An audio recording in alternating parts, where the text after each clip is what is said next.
Gente, então, boa noite. A gente está esperando aqui... Alto, né? Desculpa aí, fazer o quê? Pois é. Bem, a gente está esperando o Jacques Vasconcelos chegar.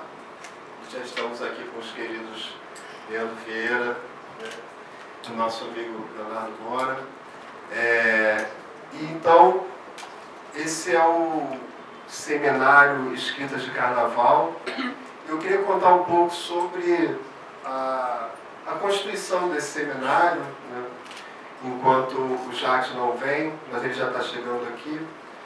E antes, inclusive, de falar sobre a constituição desse seminário, falar do Centro de Referência do Carnaval, que esse, como a Dani falou, é um evento organizado em parceria Revista Caju e Centro de Referência do Carnaval. O Centro de Referência do Carnaval foi criado pelo professor Felipe Ferreira, uma iniciativa pioneira, eu diria até no Brasil, em relação à criação de um centro voltado ao Carnaval. O professor Felipe Ferreira, que é, com certeza, uma das referências também do Carnaval, e que não está aqui hoje porque ele está fora do país, e também o motivo dessa retomada do Centro de Referência do Carnaval justamente por conta da aposentadoria do professor Felipe Ferreira, e nesse sentido eu assumi a coordenação do Centro de Referência do Carnaval justamente para que o centro continue existindo na UERJ, onde ele foi criado pelo professor Felipe Ferreira, que, embora esteja aposentado, continua lecionando na pós-graduação. E certamente a gente pretende dar continuidade aos seminários no segundo semestre. O Felipe Ferreira já vai estar aqui e vai poder também contribuir conosco para a organização desse seminário que, por enquanto, eu e a Dani estamos organizando. Então, eu agradeço muito a presença de vocês, né? E, claro, a presença do Bora e do Leandro Vieira. Temos aqui a turma de Arte e Antropologia 3, né, que eu leciono e que deu um suporte incrível também para esse evento, assim como a equipe 35, não é isso? Equipe 35. Que são os alunos que provaram justamente a importância do Centro de Referência do Carnaval para o UERJ e para o Instituto de Arte. Foram esses alunos que, quando souberam que eu estava recuperando o Centro de Referência do Carnaval, assumindo a coordenação, vieram falar comigo nos corredores, perguntando quando que ia ter o seminário, né, como é que a gente podia se organizar para pensar as pesquisas, né, como que a gente podia levar adiante o Carnaval aqui no Instituto de Arte. Então, agradeço também a equipe 35, que são esses alunos, né? A Dani pode explicar melhor o que é a equipe 35, mas são esses alunos que se engajaram na produção desse evento. E o que eu fiz em termos de contribuição para a permanência do Centro de Referência do Carnaval foi institucionalizá-lo, né?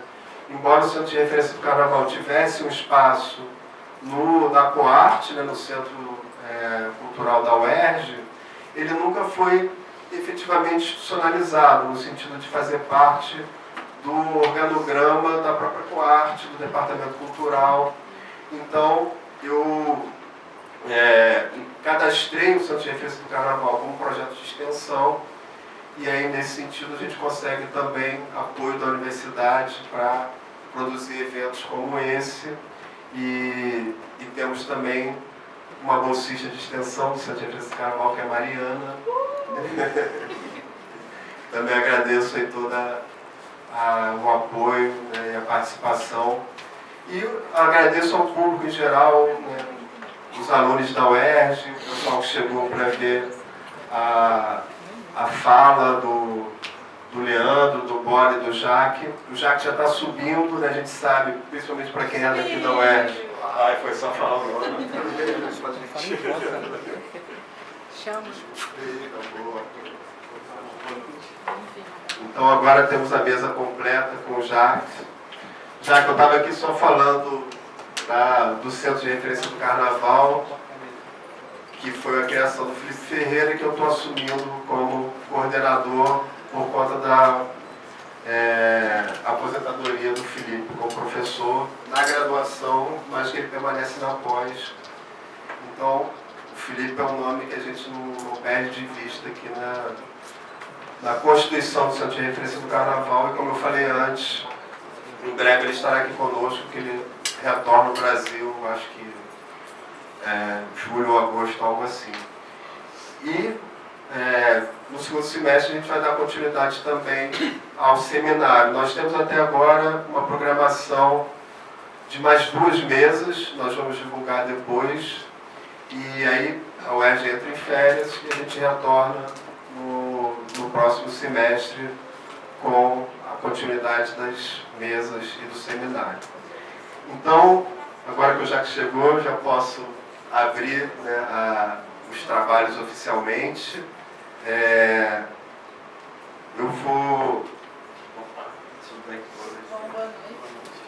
Eu vou passar a fala para a Daniela Nami, que é a coordenadora da Caju. Ela vai explicar, né, o que é a Caju.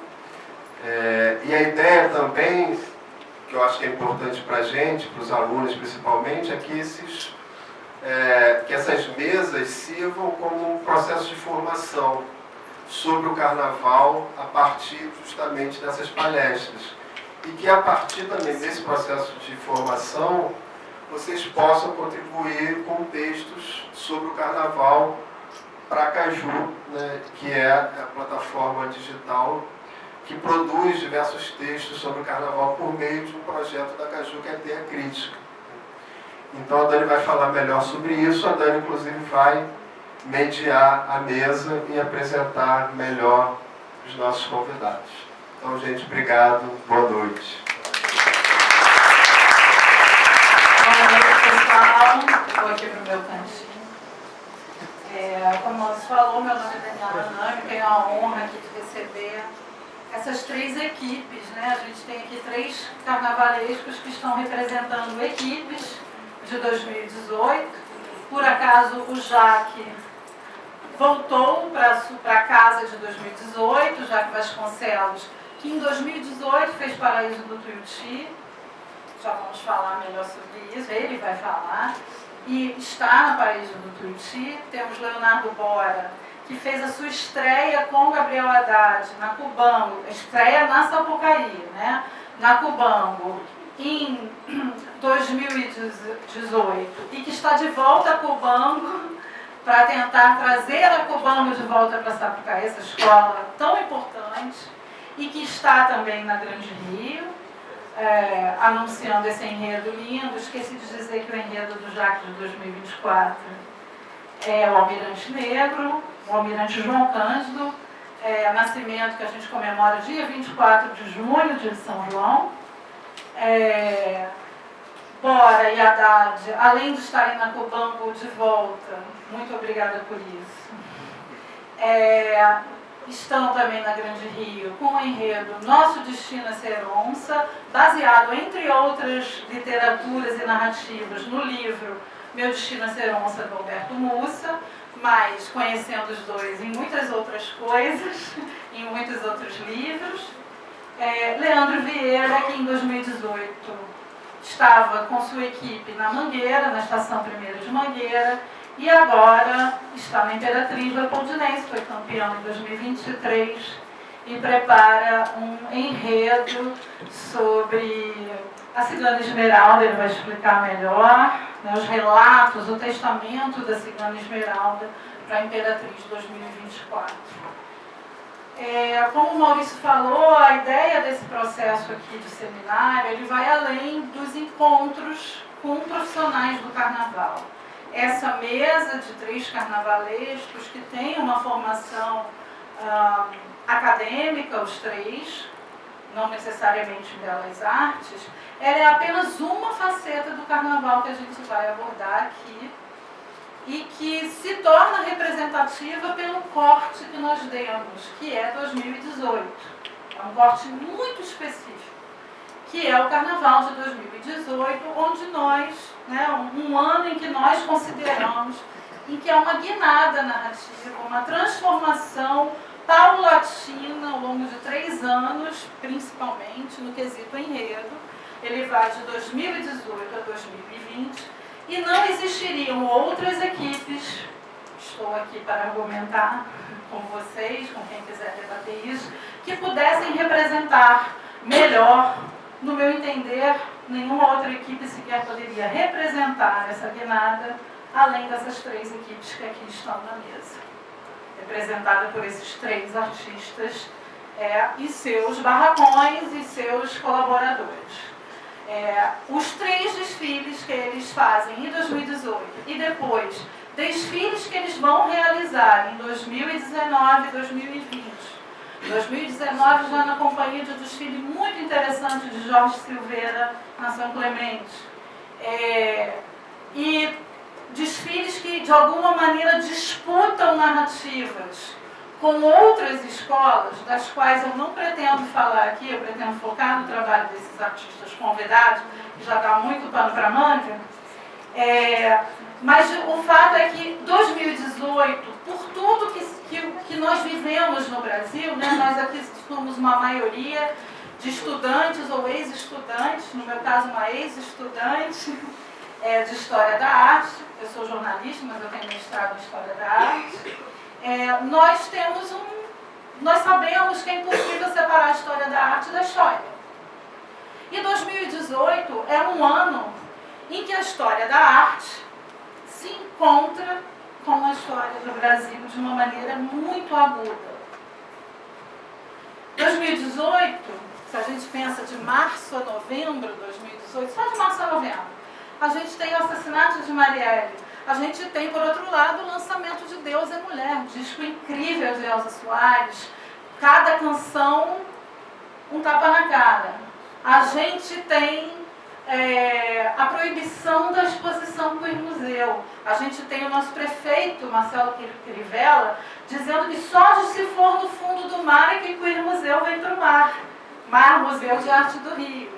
A gente tem uma campanha de fake news arquitetada, por boa parte dela, por parlamentares ou políticos ligados à igreja neopentecostal. A gente conhece a força do WhatsApp e a gente conhece a força de uma viralização.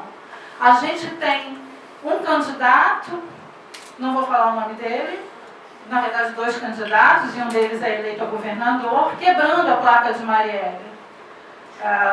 Uma placa que foi símbolo. Por outro lado, a gente tem a sociedade civil se organizando para multiplicar as placas. A gente tem o Bolsonaro crescendo nas pesquisas e depois finalmente eleito presidente do Brasil e o vice eleito governador do estado do Rio de Janeiro. Por outro lado, a gente tem um movimento que mobiliza o Brasil inteiro. Ou ele não, ou ele nunca. Certo? É claro que 2018, gente, historicamente, é uma ponta, que talvez comece em 2013 para alguns, que para eles, em termos de concepção de desfile, começa em 2017. Né? As coisas que os impactaram em 2016, em 2017, o Crivella canta Pega no Ganzê para os dirigentes das escolas de samba em 2016, quando é candidato. Então, o desfile que o Leandro leva para a Avenida, ele não foi produzido em 2018, ele abre 2018, mas ele abre com o tempo próprio da arte. Né? Eu queria recomendar, já que a gente está falando muito de livro, eu queria recomendar a cronologia maravilhosa que o jornalista Mário Magalhães, que é o biógrafo do Marighella, faz nesse livro, 2018, sobre Lutas e Lágrimas, uma biografia de 2018.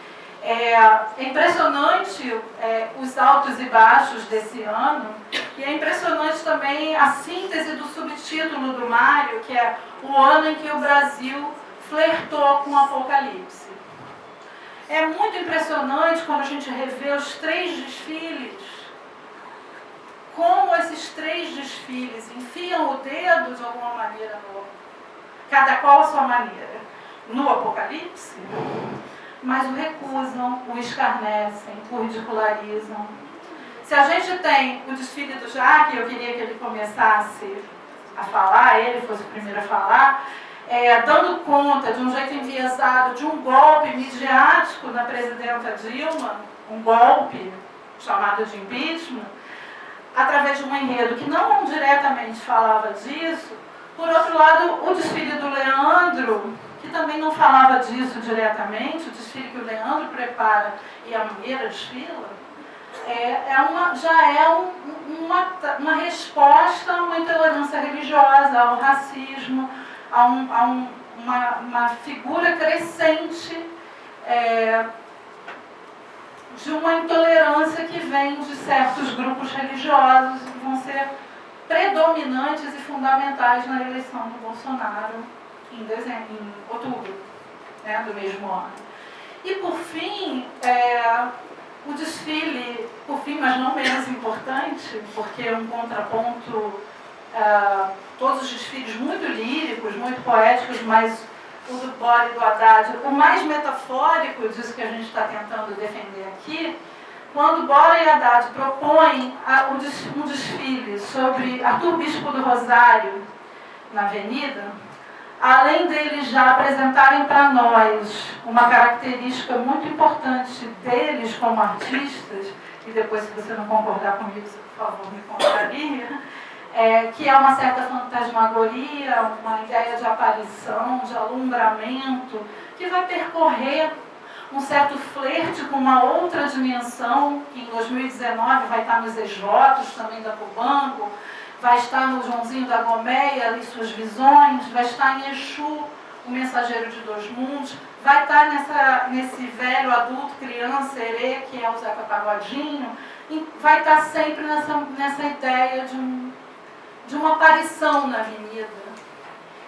E o bispo, para a nossa mesa hoje, quando a gente imaginou essa mesa, o bispo ele representa o corpo e o símbolo de um Brasil que estava sendo recalcado pelos personagens que os desfiles de Jaque e de Leandro botavam em cena para malhar como Judas ou para transformar em vampiro.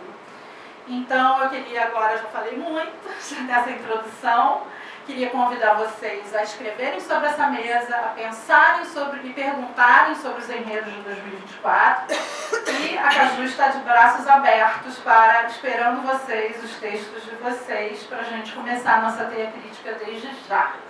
Uma cobertura não jornalística e ensaística do Carnaval.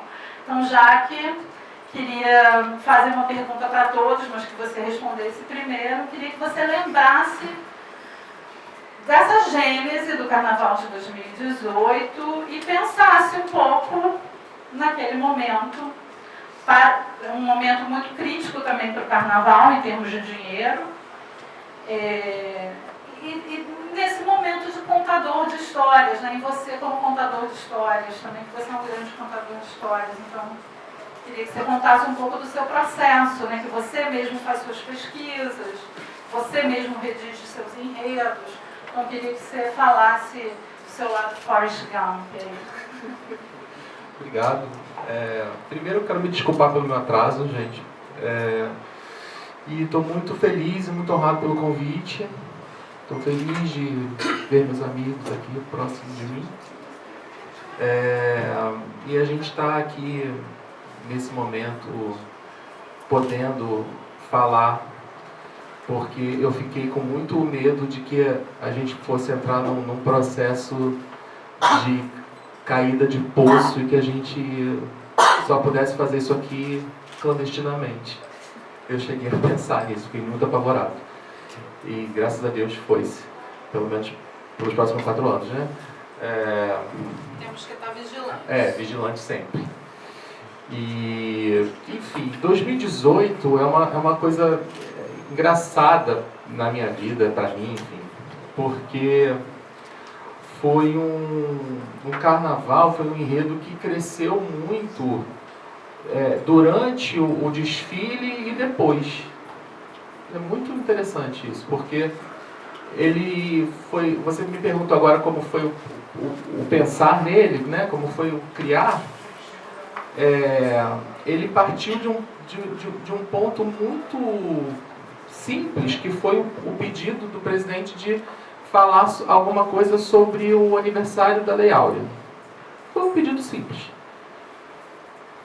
Aí, assim, nem muito profundo, foi uma coisa assim, foi um pedido, você acha que dá alguma coisa? Eu falei, vamos ler, vamos cavucar esse assunto.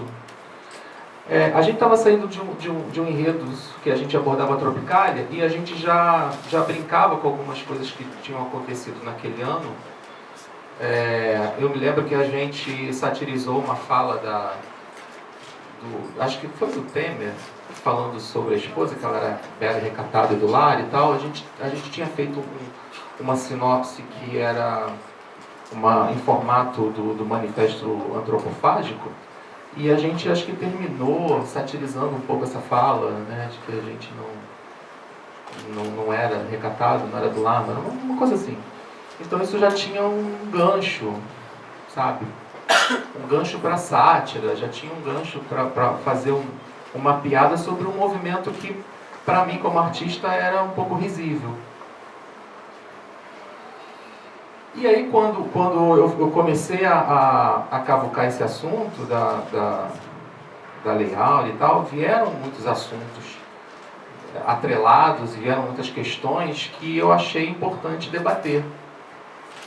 E aí fui abrindo, né? Falei, olha, tem isso aqui, tem esse caminho, E chamou muita atenção, inicialmente, o enredo ele nasceu para abordar as questões trabalhistas. Então, a gente tinha um olhar que girava em torno dessa questão, da reforma trabalhista e tal, dessas relações de trabalho, exploração do trabalho do outro, exploração do outro, né? E a gente veio fazendo essa análise historicamente, e depois a gente veio inserindo esse olhar na história brasileira e tal, e aí isso foi puxando vários outros assuntos, construção de preconceito, construção de série de relações, tensões políticas vieram à tona, questões econômicas vieram à tona. Então, assim, pareceu que era um rabinho, e quando a gente puxou veio um peixão, né? Veio uma coisa enorme. E o enredo foi se transformando, tanto é que o desenrolar dele, né, linear, você sente uma crescente de assunto, né? Você sente o enredo crescer, e a gente tem aquele porradão no final que a gente traz para a gente, pelo menos a ideia era essa, a gente trazer para as pessoas um retrato do que estava rolando naquele momento no Brasil. Por que aquelas tensões sociais todas estavam acontecendo e ainda estão.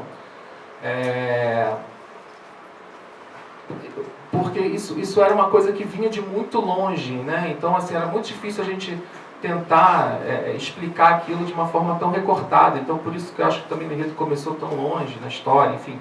Porque isso era uma relação de poder, era uma relação diretamente ligada a poder. Então, o enredo tinha que deixar isso claro, que isso não era apenas história do passado, que isso ainda está rolando, sabe? Essas tentativas de abafamento, essa separação, tudo isso acontecia hoje ainda, e que estava claro, estava na nossa cara, né? E que a gente, de uma certa maneira, também é usado dentro dessa máquina para alimentar esse monstro, né? Eu lembro que a porta-bandeira, por exemplo, era uma roupa que foi passada super rápido na televisão, porque era um assunto espinhoso, porque era uma costureira escravizada com um monte de roupa na saia, né? E o mestre-sala era como se fosse um patrão, um figurão, né? Uma grande marca, né? Que abusasse do trabalho escravizado daquela costureira. Quer dizer, então aí a gente tinha uma ala no final que era o operário sobrecarregado com várias funções e tal, com várias mãos e tal. E aí o manifestoche foi aquela coisa assim, que quando eu desenhei, Eu falei assim, putz, isso aqui pode dar galho, né? Mas vou botar aqui, vou ver se alguém vai falar alguma coisa. Na escola ninguém falou nada, a gente foi tocando, né? Vamos tocar o projeto, vamos indo. E é porque assim, muita gente não entende essa questão da... Eu acho que hoje está um pouco melhor, mas acho que naquela época não se falava, não sei se não se falava muito, posso estar sendo... a minha memória pode estar falhando. Mas essa questão da gente trazer para a discussão uma manipulação que há sobre opiniões, sobre a questão de mídia e tal, então era uma coisa que não sei se estavam se debatendo isso, mas eu precisava falar disso. Eu precisava falar que a gente estava sendo usado nessa máquina. Então eu falei, cara, essa gente está batendo panela aí na rua, acho que não sabe nem por que está fazendo. Então a questão de construir o ódio, tudo era uma construção, sabe? Tudo era para acontecer do jeito que aconteceu. E aí eu falei, cara, esse enredo saiu um pouco da ideia inicial de que ele foi pedido, mas era uma coisa natural. Era um caminho que não dava para você não falar das coisas que precisavam ser ditas. Então ele foi se construindo e foi tomando vida própria, ele existe. É muito louco, porque as pessoas falam dele comigo como se ele existisse, como se ele fosse uma forma, sabe? Como se ele fosse palpável, como se ele fosse algo vivo, que respirasse até. E ele ainda está tomando forma, porque ele está se transformando em outras coisas, ele já se transformou em tese de mestrado, de doutorado, e está indo embora, né? E uma coisa que a gente começou lá atrás, né? E o Manifestoche, eu lembro que assim, a gente aprendeu um pouquinho, a gente fez o protótipo, algumas pessoas não entendiam muito bem daquilo que se tratava, quem entendia olhava assim, e tinha aquele olho sacana assim, né? Você tem certeza que vocês vão fazer isso? Eu falei, vamos. O presidente não falou nada, o presidente adorou, achou legal, então vamos embora. Vamos fazer. E eu me lembro, Dani, que a gente teve naquela época, nós tivemos uma inspeção, uma visita de inspeção, de um ministro, não sei se foi da cultura da época, porque vazou numa coluna que a gente ia ter uma caricatura ridicularizando o Michel Temer. E não era verdade, não era uma caricatura, não era uma escultura de caricatura. E eu me lembro que isso saiu tipo 15 dias antes do carnaval, uma coisa super em cima, que isso vazou. E aí houve realmente, na cidade do Samba, houve uma visita, teve uma comitiva e tal, parará, e o primeiro barracão que foi citado foi do Tuiuti. E não foi eu que recebi, foi então o diretor de carnaval, um dos diretores de carnaval, que é o Thiago Monteiro, que hoje está na Grande Rio, ele que recebeu e tal, uma pessoa polida, uma pessoa política, coisa que eu não sou. Então ele soube fazer as honras da casa e me proteger, me deixou isolado lá no quarto andar. E realmente não tinha, ele mostrou o projeto do carro, não tinha escultura nenhuma, porque não era uma escultura, era um destaque, né? Só que ninguém falou nada. Ele estava procurando uma escultura. Escultura não tem. Tem certeza? Não, senhor, não tem. Ponto. Então a gente não mentiu, né? Ele perguntou se tinha escultura.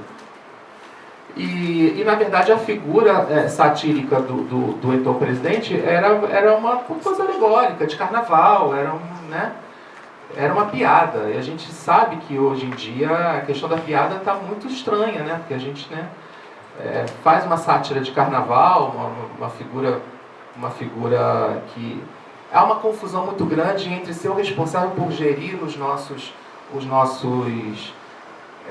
nosso dinheiro e ser dono dele, né? Os políticos meio que se comportam de maneira geral como donos né? Na verdade a gente elegeu eles para cuidar dos nossos interesses, né? Então enfim, isso acontece em condomínio, acontece em todos os lugares, eu acho, essa confusão, né? E eu falei, cara, é uma sátira carnavalesca, uma figura carnavalesca. Então era pra gente dar risada mesmo, né? Enfim, falei, gente, vamos proteger o vampiro. Ele virou vampirão depois da boca do Milton Cunha, tá, gente? Até então ele era só o vampiro dentro do barracão. que era para ser um destaque tal, tradicional, o meu assistente na época, o Léo Moraes, ele viu o figurino e falou, eu quero fazer e tal. E foi uma coisa tão engraçada que quando o figurino saiu, todo mundo quis ajudar um pouco, porque o barracão todo queria meio que malhar o Judas, né? Então todo mundo queria enfiar um pouquinho, cutucar um pouquinho aquele boneco. Então, pode deixar que eu ajudo a fazer o costeiro. Pode deixar que eu ajudo a costurar. Pode deixar que eu ajudo... Que todo mundo queria dar sua contribuição para aquela piada. Estava todo mundo pau da vida.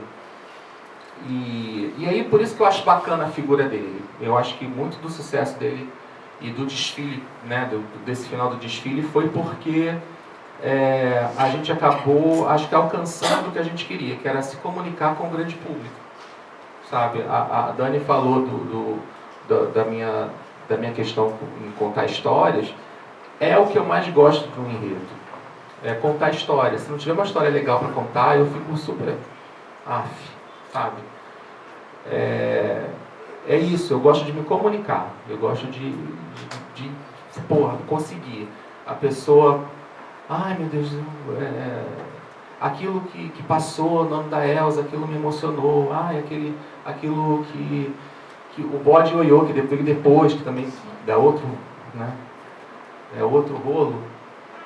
Mas, e eu acho que a gente conseguiu fazer o desfile do Tuiuti com uma certa tranquilidade, porque naquela época o Tuiuti, ninguém ligava. Era isso. Era uma escola que já ia desfilar rebaixada, todo mundo já tinha que ter ido no ano anterior e tal, tá entre uma escola grande, acho que era o Grande Rio vinha depois, e acho que a Vila vinha antes. Ficou em segundo com lugar. um orçamento 10 vezes maior que o nosso. Eu falei, cara, vamos passar dignamente. Vamos fazer de tudo para passar o melhor que a gente conseguir, né? E o desfile aconteceu e a gente conseguiu levar aquilo para a avenida. Eu acho que por conta disso, a gente estava meio que na sombra, sabe? E aí o nosso barracão não era muito visitado. Ninguém queria saber, né? Então, assim, a gente trabalhou tranquilo no barracão, sabe? Só na reta finalzinha que escapou uma fantasia ali, uma aqui e tal, mas aí, cara... E assim, pode ser inocência da minha parte, ou até da parte da escola. Como um jornalista escreveu depois, em cima de uma fala minha numa entrevista. A gente estava preocupado com a nossa bolha, sabe? A gente não tinha, eu, por exemplo, não tinha noção de que aquilo podia estourar tanto para fora, do jeito que foi pro Le Monde, não sei o quê. Não, eu não tinha essa dimensão. Eu não tinha, de verdade. O negócio foi assim, de um jeito que a gente não contava, entendeu? E que bom que foi, porque aquilo foi quase que um pedido de SOS na garrafinha do oceano, sabe? Para o mundo ouvir o que a gente estava passando aqui, que a gente, pelo amor de Deus, a gente precisa de ajuda. É uma coisa meio que assim. Mas, enfim, 2018 acabou crescendo muito e eu hoje ainda estou aqui falando dele, olha só. É um belezão. Pra mim não é uma casa, né? Mas vamos ver se... Quem é próximo? Pode ficar por último agora?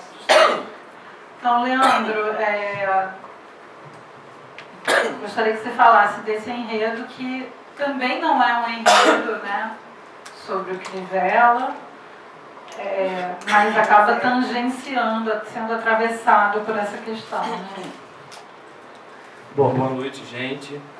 Uma alegria estar mais uma vez aqui. Eu estava tentando lembrar a última vez que eu vim aqui, mas foi um convite do professor Felipe Ferreira para poder bater um papo também. Vou começar pedindo desculpa porque vocês vão me ouvir tossindo toda hora. Eu estou atacado da alergia e quando eu cheguei aqui vi que era tudo coberto de carpete, eu tinha certeza que eu ia tossir muito, mesmo tendo tomado o antialérgico. Então, eu vou tossir. Vamos lá, falar de 2018, né? Do carnaval de 2018. Eu até liguei mais cedo para a Dani para falar, Dani, nós vamos falar do ano de 2018, mas para mim o carnaval 2018 ele começa um ano antes, né? Porque ele tem um pouco as decisões do que será apresentado, ela começa um pouco antes, e aí eu tenho que entender um pouco essa questão, né? O que precede o desfile que apresentei em 2018 e aquilo que eu estava mergulhado durante o ano de 2017, acho que em junho de 2017, eu anunciei o que seria o enredo de 2018. Então, uma coisa que é muito recorrente do meu universo de trabalho é essa questão mesmo do carnaval de rua. É uma coisa frequente, é habitual. Já falei mais de uma vez, inclusive, que eu tenho uma ligação inicial muito mais forte com o carnaval de rua do que com o carnaval das escolas de samba.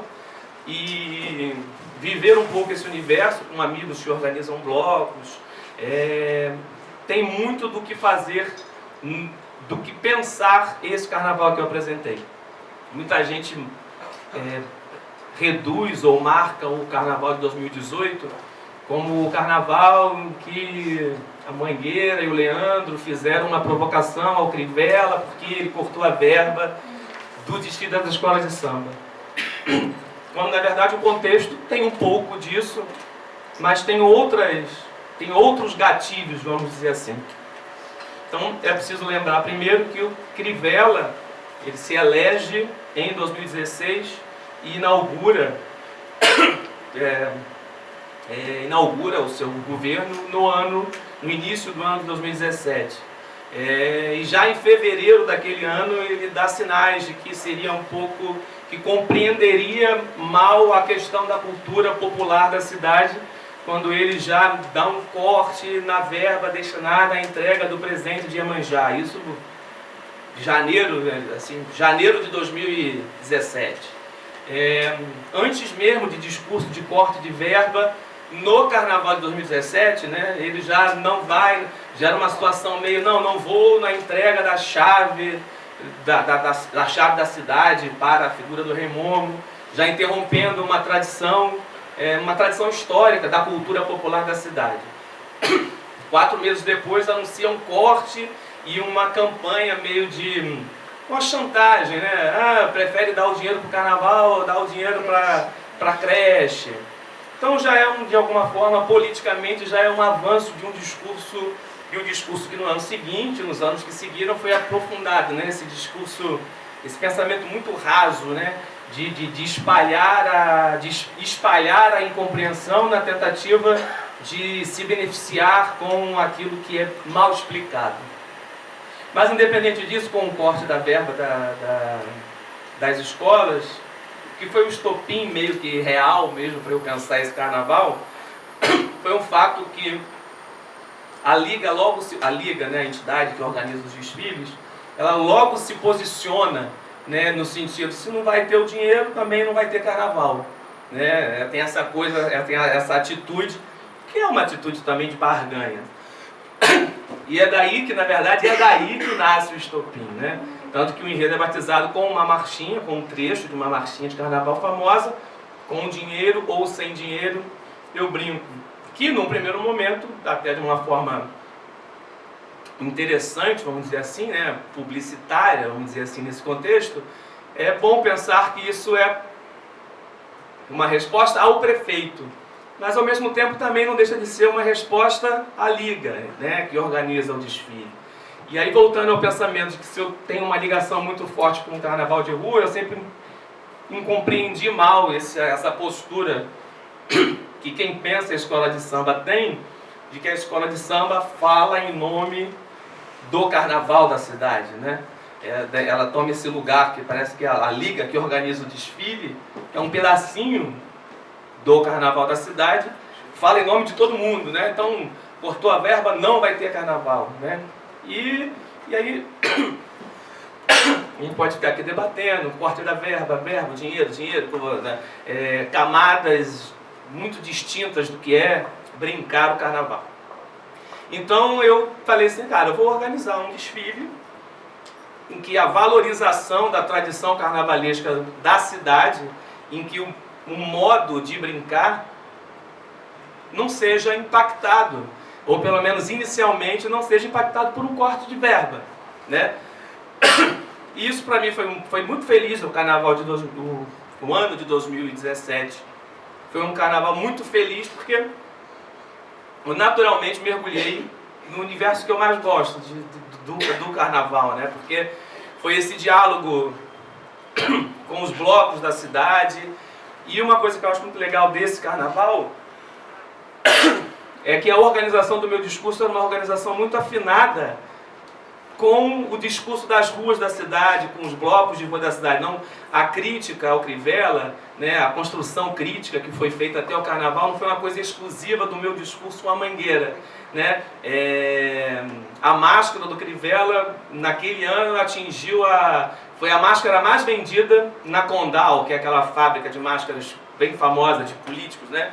Justamente com essa ânsia crítica de ir para a rua criticar o prefeito. Os blocos da cidade se organizaram. O Dodô, que é um amigo querido, organizador do Simpatia, ele organizou o desfile a maneira como o Simpatia Quase Amor ia para a rua.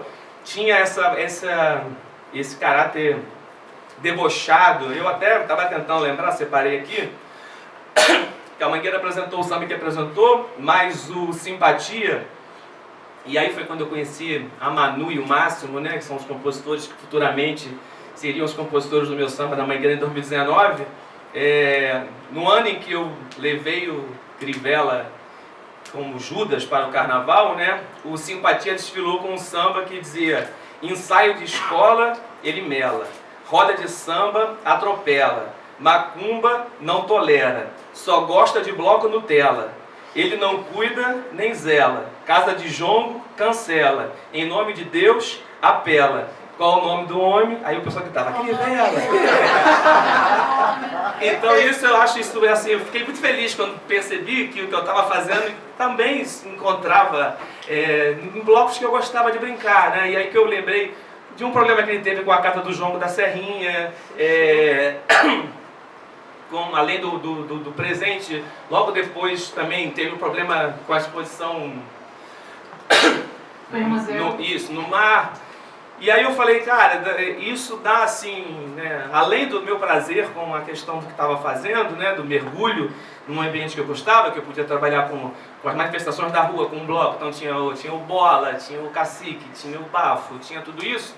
Tinha também a possibilidade de dar esse contorno, porque era um contorno que eu percebia que existia uma ânsia que aquele personagem, ele juntava, né, o personagem que eu falo é o antigo prefeito, juntava um pouco dessa mistura explosiva que no ano seguinte nós viveríamos, de pensamento religioso com política, de pouco entendimento do que é a cultura popular, do pouco entendimento do que são as manifestações culturais plurais, né? Então, falei, cara, tá todo mundo querendo malhar esse homem, né? A rua tá com esse clamor.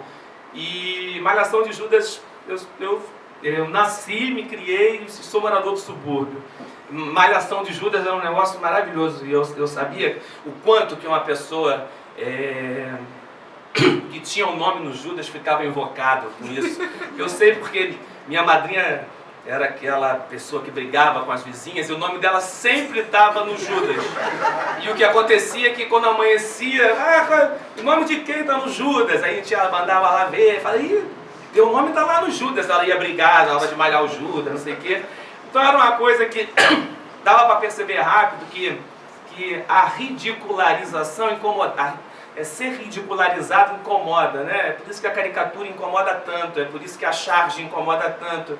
Porque o riso, você rir de alguém, você tira a capa do poder que aquilo tem, né? Então eu falei, cara, eu acho que não vai ter escultura de Crivella, não vai ter nada, vai fazer a Malhação de Judas. E aí foi quando eu pendurei ele, né? E usei a placa, o nome, né? A frase pega no Ganzá foi que ele teve na sede da Liesa pedindo voto com isso. E isso causou um aborrecimento para ele. Ele ficou chateadíssimo, disse que ia processar, né, várias questões. Mas foi algo de, assim, acho que muito feliz para o carnaval daquele ano. Sobretudo quando eu olho para o carnaval desse ano e encontro a rua fazendo o mesmo, né? dá a sensação que eu sou mais um no meio dessa gente toda que usa o carnaval como essa manifestação que pode mais também, né? Pode mais do que ser só a festa, né? É festa também, mas pode mais.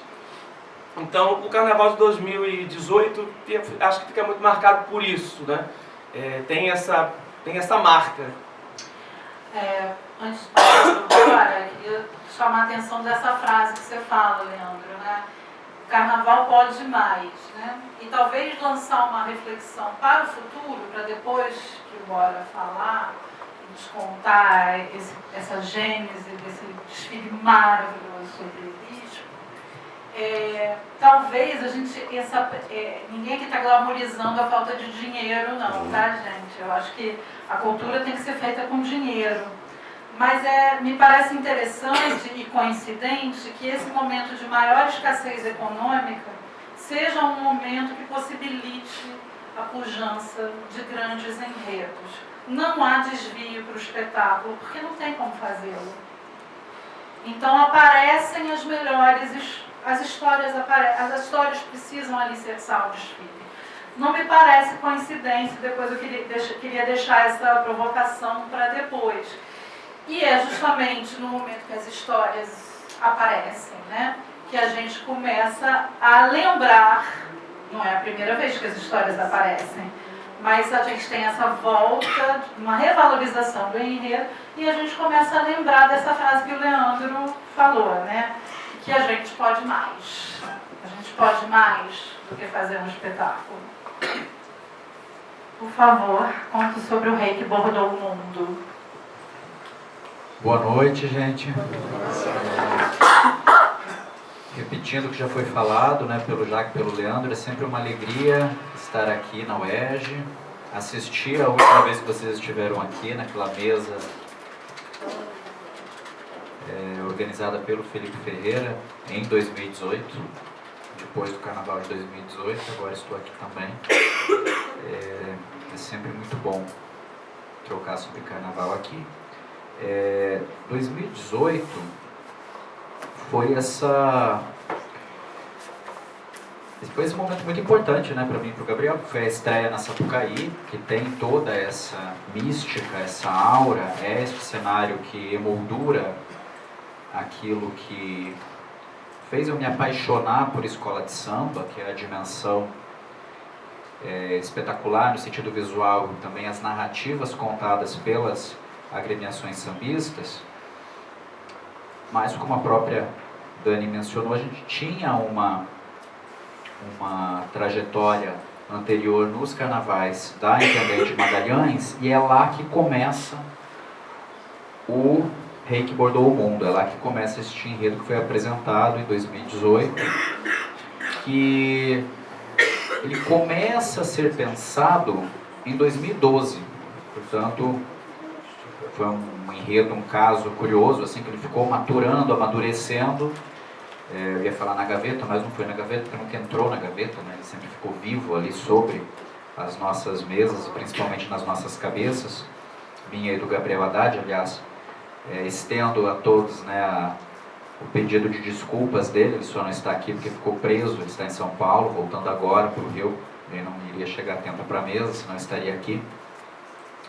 Em São Paulo que nasceu a rigor a ideia de fazer esse enredo entre a gente.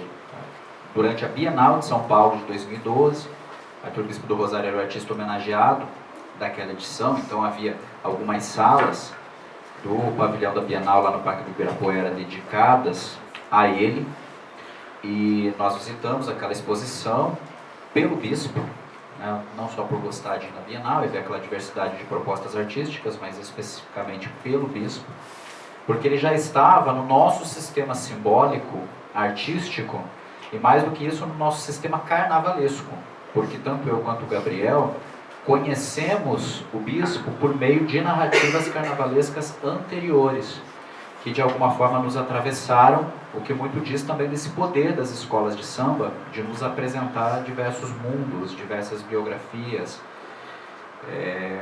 esse poder, enfim, difusor e educacional, pedagógico, não no sentido careta, né, no sentido academicista, mas no sentido muito amplo de produção de história pública, de produção de reflexões que extravasam qualquer parede. No ano de 97, duas agremiações do Grupo Especial do Rio de Janeiro homenagearam o Bispo do Rosário de maneira pontual nos seus desfiles, a Porto da Pedra e o Salgueiro. As duas, curiosamente, desfilaram na mesma noite, e aquilo, na época, eu ainda morava no Paraná, assistia pela TV, o Gabriel aqui no Rio, em Niterói, mais especificamente, já tinha toda uma vivência dentro das escolas de samba.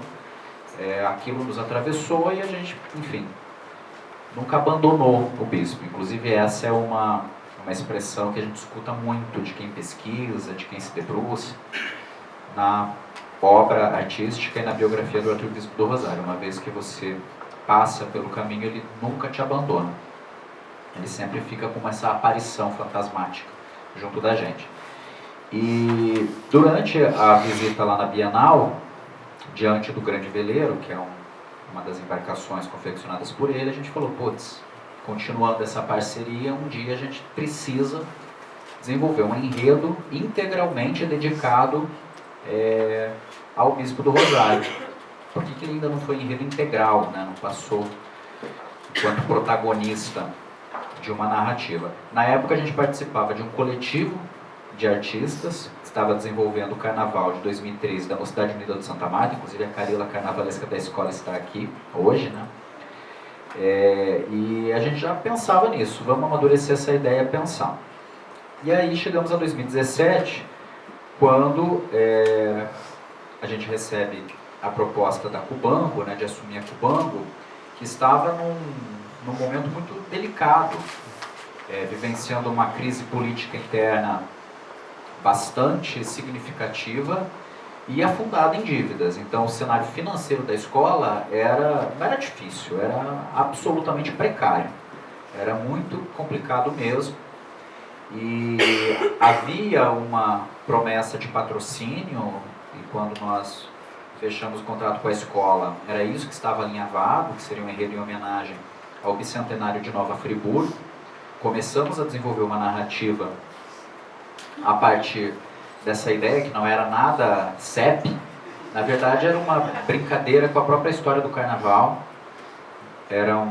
A mensagem que ficava era o quanto a importação, a crítica de determinadas manifestações carnavalescas, como as festas venezianas, que ocorriam lá na virada do século XIX para o século XX, não vingaram, enquanto o samba é o que sobreviveu, né? O samba é que continuou fazendo carnaval. Então não era um enredo histórico, nem em homenagem. É bem curioso isso, né? Porque a gente quase estreou na Sapucaí fazendo um enredo patrocinado por uma cidade, que eu acho bem interessante, porque eu estudei isso no mestrado e no doutorado, né? Enredos patrocinados da Rosa. Inclusive a narrativa, tem até a logo desse enredo, está tudo lá na minha tese. Que foi esse caso que ficou pelo meio do caminho, para nossa alegria, com todo respeito a Friburgo, mas não era, obviamente, o enredo que a gente desejava nesse primeiro momento. E tão logo a diretoria da escola mudou e a gente foi chamado para uma reunião e falado, apresentem outro enredo o mais rápido possível. A gente falou, não tem outro, é a hora, né, do Bispo do Rosário. E foi um processo muito interessante, assim, porque a gente ouvia muito, uma coisa que a gente ouve até hoje, que para mim não faz nenhum sentido, já me aborreci com isso, hoje eu acho graça, que é aquela coisa, putz, mas vocês vão fazer esse enredo é muito difícil, como é que vocês vão levar isso para a avenida? É muito complicado, muito conceitual, ninguém vai entender nada, a escola não vai entender, façam algo mais simples e tal. E isso pra gente nunca fez sentido, porque a obra do Bispo, ela é perfeitamente decodificável por qualquer pessoa. Qualquer pessoa que se depare com uma das assemblagens dele, uma das instalações, uma das peças que ele confeccionou, fica absurdamente tocada. Porque tem algo que não se explica. E é essa coisa que não se explica que nos fascina enquanto artistas. Talvez seja aí que entre essa coisa fantasmática, meio espectral, assim. Porque a gente nunca gosta de uma coisa meio óbvia ou muito exata, né? A gente gosta do inexato, do torto. A neblina, né? Dessa neblina. E o Bispo é a própria neblina, é uma obra toda lacunar, os dados biográficos dele são conflituosos e escassos, a obra é extremamente frágil do ponto de vista material. E a gente falou, vamos começar um trabalho então, como a gente sempre começa, conversando, né? Conversando com a escola, conversando com o Museu Bispo do Rosário Arte Contemporânea, onde a obra dele, que é uma obra pública, porque ele não tem herdeiros, está concentrada. E essas parcerias, elas começaram a render um quadro interno para a escola muito legal. Foi um processo de construção de carnaval muito feliz, muito festivo. A gente organizou, eu lembro, um evento na quadra, levando a atual diretora do museu e a primeira diretora do museu, que foi responsável pelo início da disputa, né? Pela obra do Bispo, entendendo que aquilo era um objeto artístico que deveria ocupar galerias, museus, e não ser destruída depois da morte dele, porque havia essa ideia, né, de retirar aqueles objetos que ele acumulava e devolver aquilo para o uso ordinário, né, os sapatos, os talheres, enfim, várias peças inclusive foram rearranjadas posteriormente. Então, a Raquel Fernandes e a Denise Correia foram à quadra e foi um evento enorme, assim, a gente ficou muito surpreso, era uma noite, não lembro se era terça ou quinta-feira, quadra lotada, todo mundo querendo ouvir as histórias que envolviam o Arcebispo do Rosário e saindo do evento com um sentimento de pertencimento muito grande, né? No ano seguinte, a exposição, que inclusive foi inaugurada no dia da escolha do samba do Ibacubango, se chamava Quilombo do Rosário, e quando esse spoiler, né, porque era algo que ainda estava em gestação, foi anunciado na quadra, a comunidade da Cubango ficou extremamente feliz, extremamente tocada, houve uma identificação com o personagem. E acho que isso se refletiu no Barracão, que era um trabalho muito, muito difícil. A gente sempre fala isso, né, então tem que cuidar com as palavras, que vira meio que um clichê, né, tá em escola mais estruturada financeiramente, trabalhando na cidade do samba, que tem uma estrutura de trabalho muito diferente daquela que a gente encontra nos barracões do acesso, e vai continuar falando que está difícil porque são dificuldades outras, né? Nunca é fácil, até pelas dimensões do espetáculo que a gente produz, mas nesse caso era uma dificuldade de saída porque não tinha dinheiro. Então praticamente todo o dinheiro da subvenção, que era nada, né? Se o dinheiro de subvenção do grupo especial foi escasso, do grupo de acesso foi pior ainda, nem teve, eu acho. Da Prefeitura de Niterói foi utilizado para dívidas trabalhistas, e a gente encontrou um cenário, enfim, né, de se virar, né, trabalhar a partir da desconstrução do que havia e da reconstrução, que é muito a lógica do trabalho do Bispo. Por isso que para a gente fazia tanto sentido também esse enredo, que é um autor, um artista, cuja obra fala de recriação, de transformação, da possibilidade que é você subverter toda uma ordem, toda uma lógica de repressão, de normatização e desconstruir isso, né? Inclusive, gosto muito de falar isso ao lado do Jacques, que também levou o Bispo para a Avenida, né? No Império Serrano, em 2007, e certamente continua atravessado Minha fantasia por essa figura. É isso, né? Essa eterna transformação, esse eterno retorno, né? Não é à toa que Bispo confeccionou uma capa para Exu e uma coroa para Exu. Tudo está interconectado, né? E tem essa presença muito forte, que é algo pelo que eu sou particularmente obcecado, né? Que são as ideias de memória e de ficção, que é esse campo tão amplo dos estudos literários e dos outros estudos em geral, né? Da história, enfim, da arte, que envolve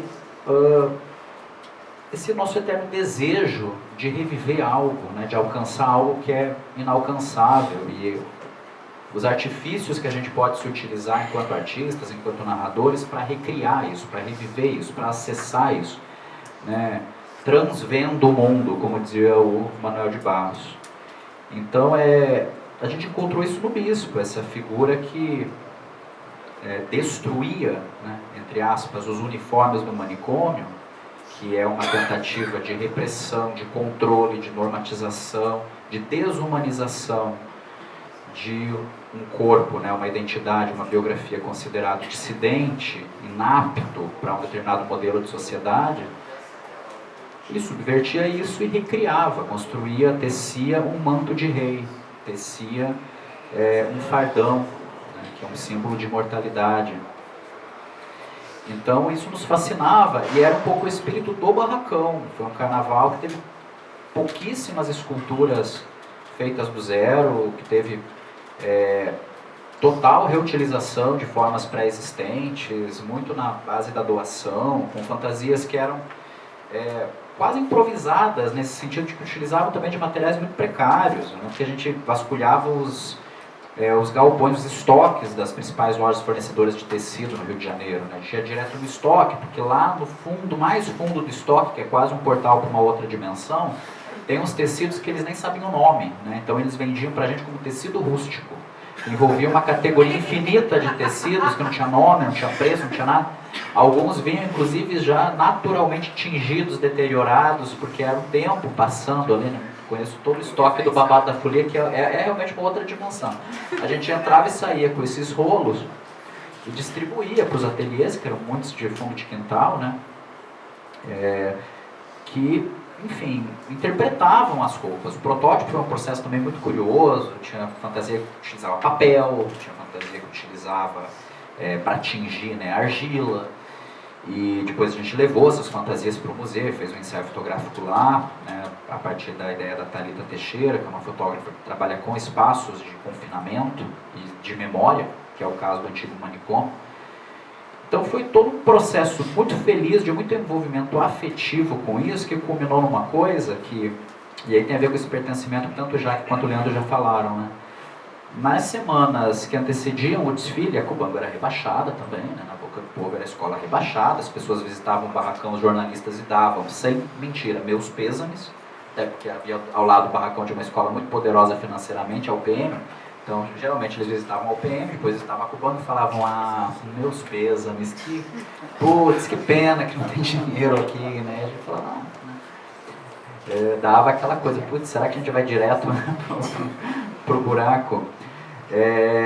Mas era um sentimento muito feliz, porque as pessoas, muitas pessoas, né, que estavam participando daquilo, chegavam ao ponto de acreditar que o bispo ainda estava vivo, e estava, né?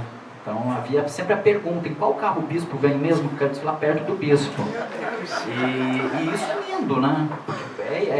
Isso, é esse espectro que unia tudo e que gerava um senso de coletividade, que aí sim foi materializado no manto do último carro, que foi confeccionado coletivamente lá no barracão. A gente estendeu vários tecidos costurados em 2 salas que havia lá no barracão, que fica na Avenida Brasil. E aí as pessoas iam passando pelo barracão e contribuíam com o manto, colavam algo, escreviam o próprio nome. Então virou meio que um ex-voto coletivo. Teu nome está lá. Felipe Ferreira passou por lá, botou o nome. Todo mundo que visitava o barracão botava o nome, né? Quem a gente não vinha que botasse o nome, a gente nem avisava que tinha um manto. Mas era essa coisa, era o Judas às avessas, né? As pessoas queriam botar o nome porque era uma forma de imortalizar, de se conectar com o enredo. Então foi sendo tecida essa mega teia, que a gente nunca viu pronta, porque não tinha como levantar aquilo no barracão, que era um mistério, a gente não sabia se ia dar certo, se ia aventar, se aquilo ia cair, se ia virar do avesso, a gente não sabia, nunca foi visto ele de pé, né? E esses mistérios também que envolvem aí, para quem acredita, o fazer carnaval, né? Essas encruzilhadas todas pelas quais uma escola de samba passa, que deu tudo certo, assim, foi um desfile que na concentração a gente continuava rebaixado, a gente continuava, né, recebendo meus pêsames e tal, até que quando entrou na avenida, eu acho que causou esse impacto pela poeticidade, que é uma coisa da qual eu, e posso falar pelo Gabriel, a gente se orgulha muito, porque é justamente a forma de pensar arte, de fazer artístico que nos interessa. É claro que essa poeticidade pode adquirir as mais diversas facetas, né? Ela pode estar na galhofa, ela pode estar no riso, ela pode estar na crítica mais panfletária, e pode estar nesse não lugar, né? Nesse lugar do sensível, do espectro, do vulto, do não dito, né? Não tinha nenhuma escultura com a cara do bispo, né? Também perguntavam pra gente, poxa, botem pelo menos uma escultura dele para as pessoas se identificarem, façam um bonecão, né? Com o dinheiro que sobrou. A gente falava, não tem nenhuma cara dele, né? Aliás, não tinha nenhuma fotografia, não tinha nada. Era esse espectro mesmo, esse vazio. E é nesse vazio que a gente entendia a presença dele, da poética dele, da obra dele. E é um desfile que também não acabou, né? Que foi se desdobrando, gerou 3 exposições curadas pelo Leonardo Antan, que também está aqui na sala.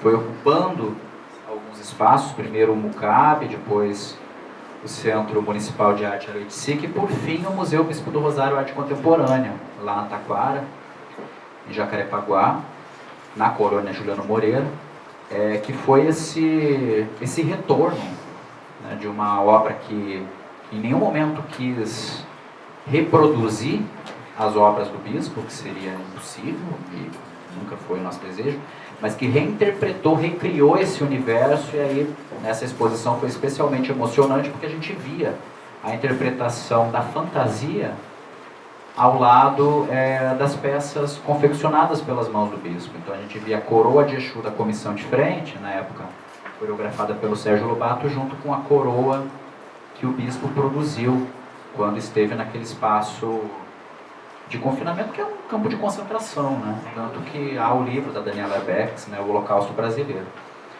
Então é um enredo que também tinha essa mensagem política, para quem entende que o político está apenas na coisa explícita, muito contundente, né? A gente via a gente estava vivenciando um quadro de completa insanidade política no país, e o Último Carro trazia a mensagem manicômio nunca mais, porque em parte é típico de regimes políticos totalitários, né, de extrema direita, a repressão, né, a condenação daquilo que é considerado dissidente, seja naquele museu, seja enfim, as políticas de ações afirmativas, a ocupação do espaço público.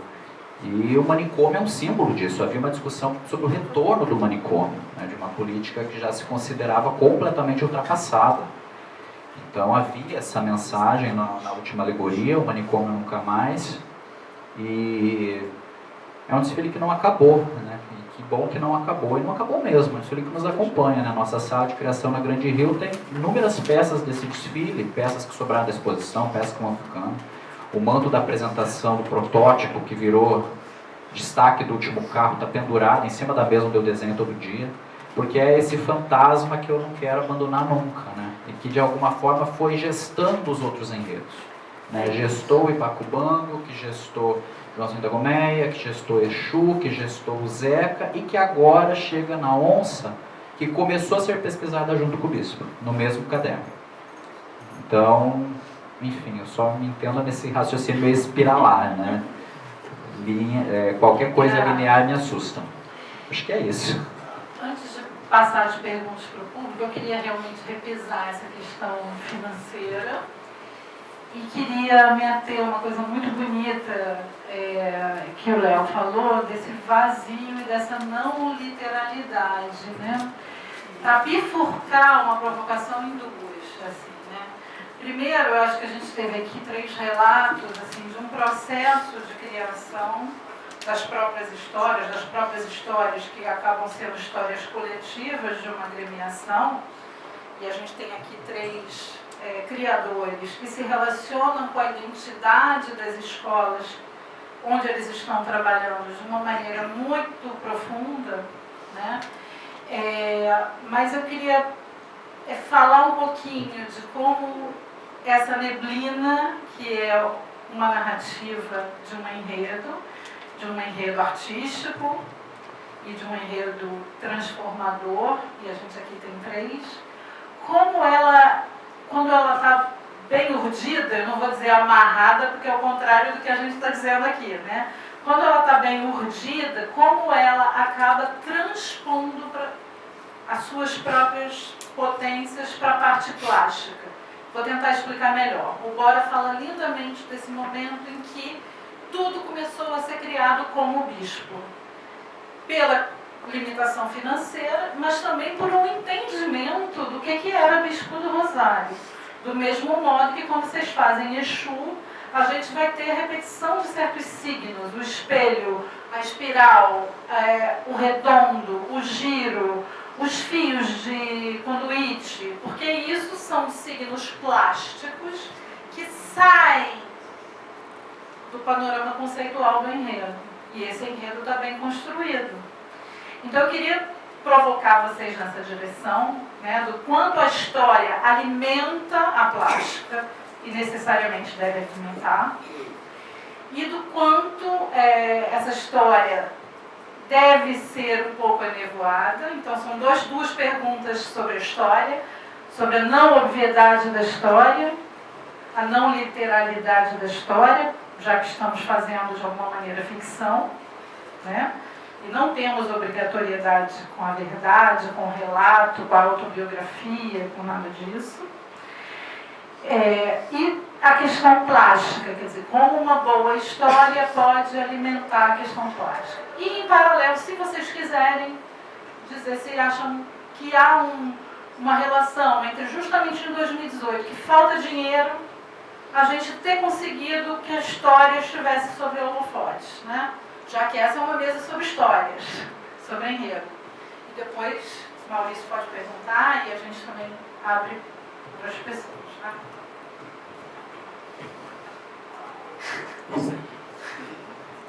Tá bom. Então, dinheiro é o que nunca houve na minha mão. Então, eu não conheço ele. Então, estou acostumado. Enfim, o processo de 2018 no Tuiuti foi interessante. A gente estava sem grana, né? As escolas no geral iam entrar num ano bem difícil. Mas assim, essa questão, a história, o Tuiuti a gente já tinha um caminho que a gente começou no grupo de acesso em 2015, 16, aí a gente ganhou isso que a gente ia mudar o foco do que estava sendo feito até então na escola e a gente ia priorizar a questão dos enredos. Vamos por esse caminho, vamos fazer enredos que nos representem e tal, a gente não vai rolar patrocínio nesse grupo, vamos deixar pra lá, enfim, vamos fazer o que a gente acredita, beleza. Todo carnavalesco, isso é música, né? A gente até deixa pra lá a questão do dinheiro, porque a gente quer o quê? Trabalhar numa boa história. É isso que a gente quer. A gente quer passar um ano feliz e não mentindo pro público, dando entrevista dizendo que ama falar sobre Nova Friburgo, com todo respeito a Nova Friburgo.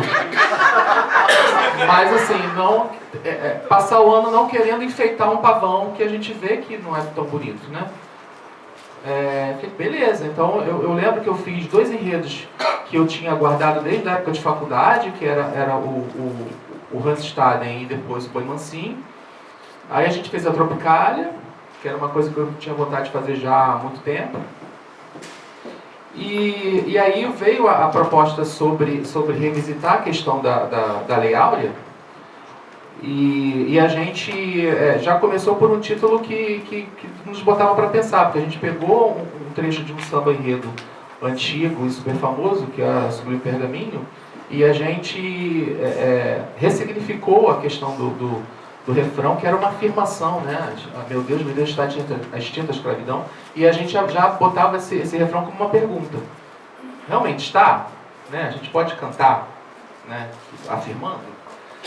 E aí a gente fez um enredo para pensar isso. E aí, então, o foco é a história. A gente queria trazer uma história bacana e uma história que botasse a gente para pensar. Você falou uma coisa interessante sobre a questão do material. Teve um livro, já na reta final, porque, gente, eu não vou dar uma aqui de, desculpa o palavrão, mas de fodão para vocês, que se tem uma coisa que eu não sou é isso. A pesquisa, o processo de pesquisa desse enredo foi muito intenso para mim. Eu sou uma pessoa que mergulho muito nas histórias que eu vou contar. Os meus amigos mais próximos sabem, eu chego a fazer uma playlist, eu faço uma trilha sonora para as minhas criações, para os meus enredos, e eu fico dentro daquele universo, ouvindo coisas que eu acho que tem a ver e tal, parará, eu fico nesse processo quase que de ator, fazendo laboratório, sabe? E esse era um enredo que estava me levando para um lado e para outro. Eu estava me sentindo uma bola num jogo, né? Porque vinha muita coisa diferente, e aí eu falei, gente, aonde eu me meti? Eu estava muito louco. E já no final, porque tem um prazo, você tem que acabar. Você tem que acabar uma pesquisa, né? Ou pelo menos o raciocínio, você tem que completar. Você tem uma data para entregar sinopse, né? Você tem data. E aí já estava na reta final, estava chegando, coisa de uma semana para apresentar enredo e tal, já estava louco. E aí eu me deparei com um livro chamado Elite do Atraso, do professor Gessé de Souza. E aí esse livro foi que me fez costurar todo o raciocínio. E aí é que eu falei, cara, como você é burro, sabe? A resposta estava na tua cara o tempo inteiro, e você sabe disso, porque você é uma pessoa pobre. Você é pobre. Então você sabe que você faz parte desse jogo desde sempre. Né? Eu falei, cara, sabe? Não há essa separação, não há esse distanciamento que você está dando na sua pesquisa até agora. Você está dentro desse jogo, sabe? Falei, putz, que burro. Né? E aí eu me senti... eu senti que eu tinha perdido algumas semanas dentro, tentando amarrar uma coisa que não encaixava. É claro que não encaixava, porque o meu raciocínio estava errado. O meu olhar sobre a questão estava errado, sabe? E isso me ajudou a crescer como pessoa, sabe? Abriu meus olhos para um monte de outras coisas que eu via, mas não enxergava. Eu não sei se eu estou me fazendo entender, mas era isso, sabe? Falei, putz, meu, que droga. Eu fiquei triste comigo, porque eu tive tantas chances de ter outras visões sobre outros assuntos tantas vezes na minha vida, e eu tinha deixado passar. E aquele enredo, para mim, eu sabia que eu não ia sair igual. Eu tinha certeza, aquilo ali foi um porradão que eu levei. E aí, bicho, eu reescrevi tudo que eu tinha escrito até então, e eu consegui fechar o enredo, porque era aquilo. Tudo é uma relação de poder, tudo é uma relação de dinheiro, sabe? E, gente, inclusive o carnaval. Aí eu, gente, que podre, sabe? Eu fiquei muito passado. Assim, e tipo assim, vieram várias coisas na minha cabeça, tipo, bicho, você sabia disso. Você só não estava, ou não querendo enxergar, ou você sabia. Enfim, eu fiquei mal comigo, como pessoa, fiquei mal, falei, gente, tá errado, minha visão tá errada. E o enredo é sobre isso. Então, essa relação de abafamento e de escravizar corpo, escravizar pensamento, escravizar mão de obra, é isso. Vamos dividir essa população para ela virar mão de obra, para ela alimentar esse nosso esquema histórico, sabe? E é isso. Vamos criar braços sem cérebro. Vamos lá. E é isso, é para alimentar essa máquina. Clicar no enredo sobre isso. E aí, aí visualmente falando, esse grilhão, esses equipamentos de aprisionamento, para mim era muito claro que o enredo ia ser metálico, porque é tudo por causa do metal. O metal é usado para te aprisionar pelo dinheiro, ou fabricando algema, ou as barras das celas. Tudo para mim era envolvendo o metal. Eu falei, bicho, o enredo vai ter o metal, né? Vai costurar visualmente esse cortejo, né? Ele vai ser transformado, ele vai ser usado de várias maneiras diferentes durante o desenvolvimento, mas para mim é o metal. Assim como em 2020 2, né, você também tira um partido, né, você faz o herê todo como uma ilustração de livro infantil, Isso. recortado, né? Você também faz uma transposição conceitual para os elementos plásticos, das escolhas plásticas que você faz no Sim, desfile. o bode ioiô foi uma fábula, e aí você vai amarrando o conceito antes de começar a desenhar. Meu processo é esse. Como é que eu vou tirar da minha pesquisa esses códigos visuais para usar depois para poder me comunicar com o público de maneira não escrita? Né? Então é isso. São esses elementos que vocês vão até entender, vão atingir, mas às vezes você não sabe explicar por que você entendeu tal coisa. Né? Então a gente pensa antes o que vai fazer. Né? E aí para mim, o enredo foi entendido por conta do final da minha pesquisa já com esse livro, e depois eu fui tirando esses elementos para poder costurar visualmente a sensação que as pessoas deveriam ter. E para mim era uma sensação de aprisionamento, era uma sensação incômoda. Então eu sabia que eu não iria usar muitas formas arredondadas, eu sabia que eu não ia usar nada muito confortável de se ver. Eu não queria ser agressivo ao ponto de resvalar no mau gosto, né, de deixar as pessoas... Mas eu não queria também que fosse um enredo confortável visualmente. Então eu saberia que não teria voluta, essas coisas de carnaval, assim, normais, assim, arabescos e tal, mesmo passando pelo barroco, no determinado momento e tal, seria usado com parcimônia, porque eu queria que houvesse uma dureza plástica, eu queria que fosse duro, sabe? Eu não queria que fosse confortável de ver, né? Então eu não queria muito detalhado, eu queria mais seco, sabe? Então havia uma proposta de fazer o visual atender a narrativa do enredo, né? Eu sempre tive comigo essa questão do enredo, eu gostava muito do enredo, então eu sempre me senti mais a serviço dele do que de outra coisa. Mas quando o Tuiuti me deu a oportunidade em 2015 de propor ideias, aí eu fui nessa, entendeu? E sigo nele até hoje. Mauro e Leandro gostariam de comentar isso. A neblina ou a transposição conceito plástica?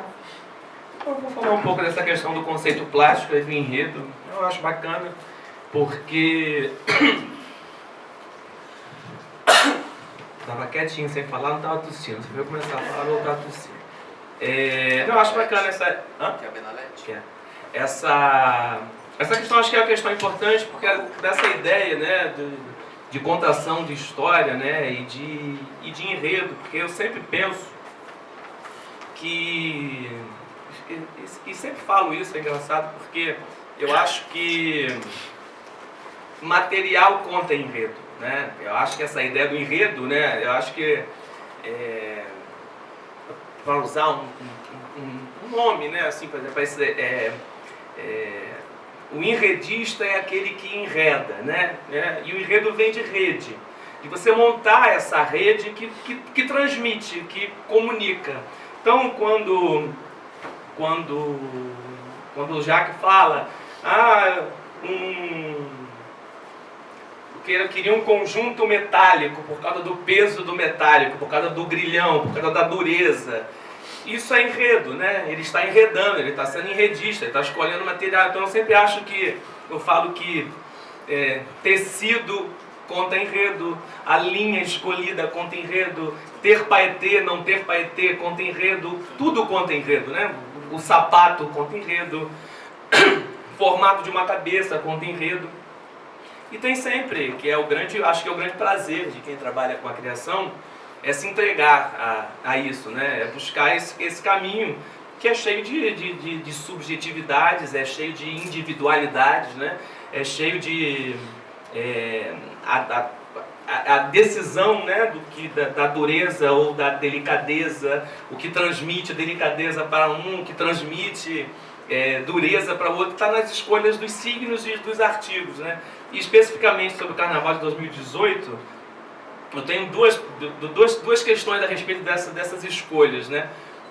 Uma é porque tinha muita essa ligação com o carnaval da rua e tudo mais, e eu tinha um momento de fantasias que eu particularmente acho muito bonita, que é um momento de construção de fantasias feitas todas com artigos muito ordinários, no sentido de ser os artigos em que as pessoas, né, vai fazer uma fantasia para ir para o bloco de carnaval, usa o que tem em casa, né?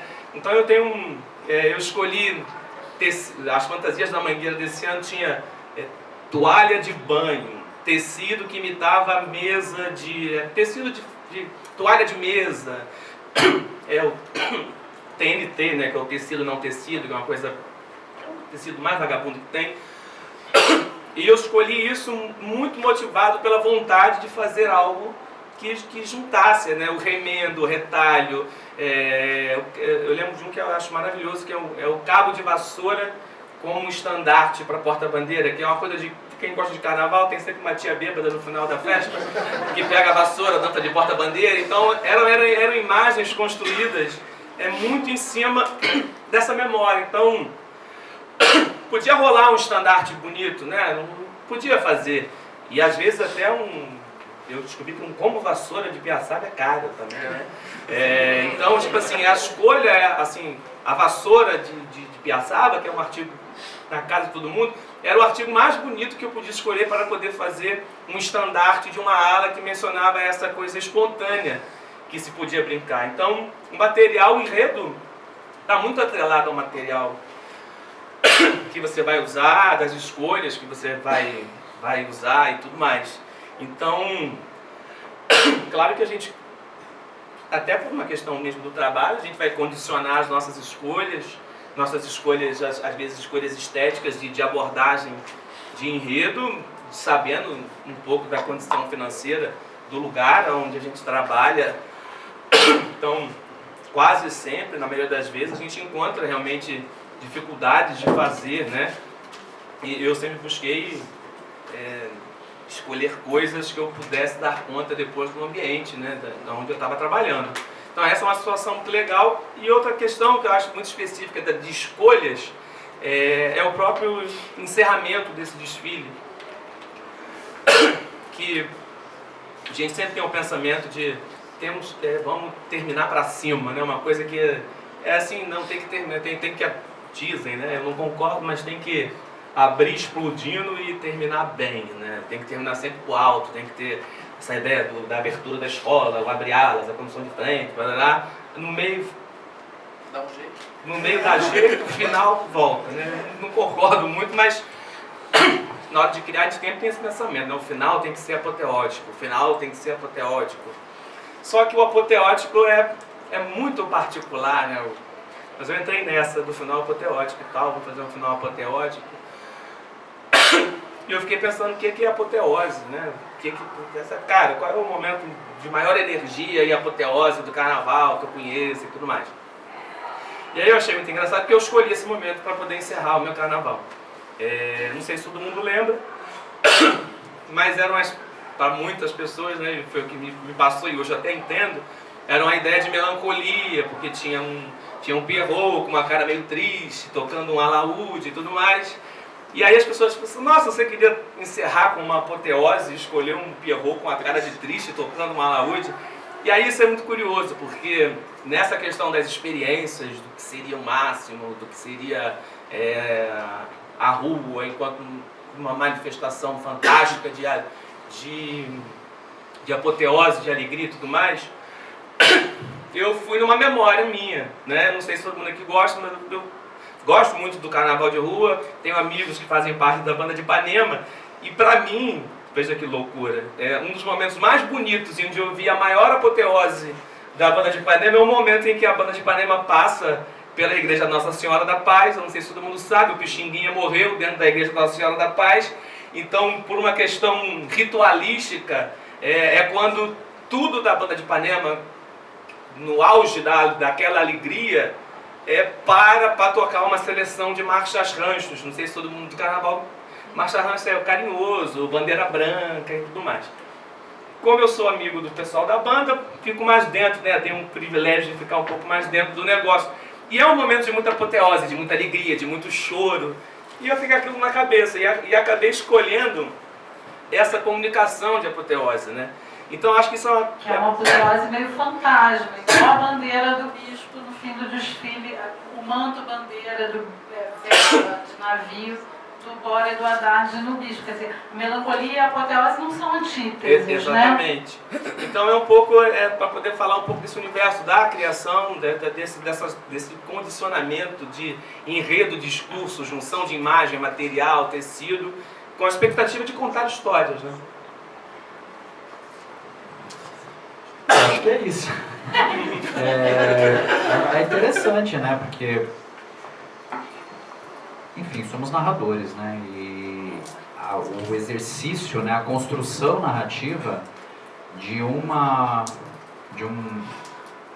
coisa, né? Tão difícil classificação e apreensão como um desfile de escola de samba, que é uma obra de arte, que também é um ritual, que é um espetáculo, que é algo a ser julgado, que interfere também em algumas dimensões da criação, porque tem essa natureza única.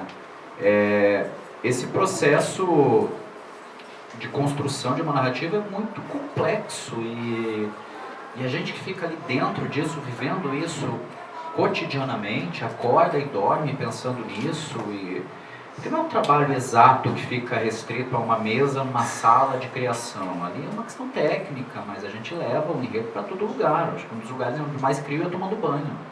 Porque no banho eu começo a pensar, fazer lista de ala e sequência, e aí penso aquela cabeça pode ser assim, está faltando aquilo. Então é curioso como esses processos eles são parecidos por um lado, por outro tem as suas particularidades, mas essa coisa da materialidade é fundamental. Então não é à toa que texto também tem a ver com tecido. E no caso desse carnaval de 2018, isso era fundamental. Era fundamental porque é uma conjunção. Era fundamental porque era o que a gente tinha. Então, tecido a gente tinha, ainda que os tecidos mais puídos das lojas, que conseguiríamos comprar. Agora, placa de acetato não tinha. Eu lembro que tinha uma ala, que era a ala 2, que era o primeiro dos 7 anjos que conduziram o bispo na sua jornada no bairro de Botafogo, né? Naquela véspera de Natal mítica, que depois ele bordou num lençol. Era o anjo da igreja de São Miguel, porque a peregrinação dele era um São Miguel da igreja de Santo Inácio, no bairro de Botafogo, igreja jesuíta, onde começou essa viagem dele, né? Ele teve a visão fantástica. Eram 7 anjos, cada um com algumas características na roupa que evocasse um lugar da cidade do Rio de Janeiro. Ela tinha algumas estrelas de acetato, uma coisa muito, muito básica, uma forma, né, de estrela. E a gente não tinha como bater aquilo, porque não tinha como fazer forma. E aí tinha que negociar com alguém que batia a forma para tal escola, mas só podia fazer no contraturno, porque o presidente da escola não podia ficar sabendo. Então era meio que uma coisa clandestina, assim, para conseguir.